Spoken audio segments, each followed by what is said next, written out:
જય માતાજી અને welcome to my Bhavnagar to Chotila પગ યાત્રા બ્લોગ 1। તો અત્યારે જાય છે આપણે લોકો બજારમાં અમુક વસ્તુ લેવા અને નીકળી ગયા છું હું, નીરજ અને મનીષ તો બજારમાં ટ્રેક લેવા જવા છે ને ચંપલની લેવાનું છે તો એ લેવા। તો સૌથી પહેલાં લેસ મનીષની આટલું ટ્રેક, મારી પાસે તો ટ્રેક પડ્યો છે, નીરજ પાસે પણ છે। અને પછી આવી ગયા અમે લોકો વડવામાં ચંપલ જોવા, બધી દુકાનો જોઈને એક સારા લાગ્યા ત્યાંથી લઈ લીધા છે 2 જોડી ચંપલ મારી અને મનીષ બે માટે। બસ તો પછી લઈને ચંપલ આપણે આવી ગયા ઘરે અને નીરજ એમ કહેશે કે સાંજે 4 વાગે નીકળશું જવા માટે સંઘ પાસે।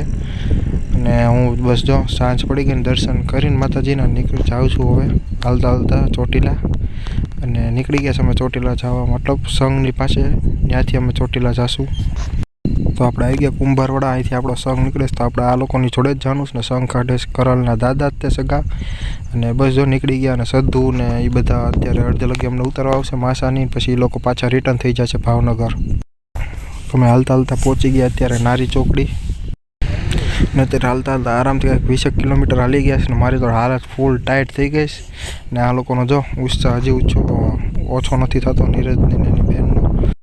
તો માસા થઈ ગયા હાલવાના, અત્યારે હું ચલાવું છું ઇક્કો નીરજની જોડે જોડે અને અમારો આજેનો બ્રેક છે અહીંયા ભાવનગરથી 30 કિલોમીટર દૂર। તો પથારી કરી નાખીશ ને બસ જઈએ હવે સુવાનું, ફૂલ હાલત થઈ ગઈ ટાઈટ।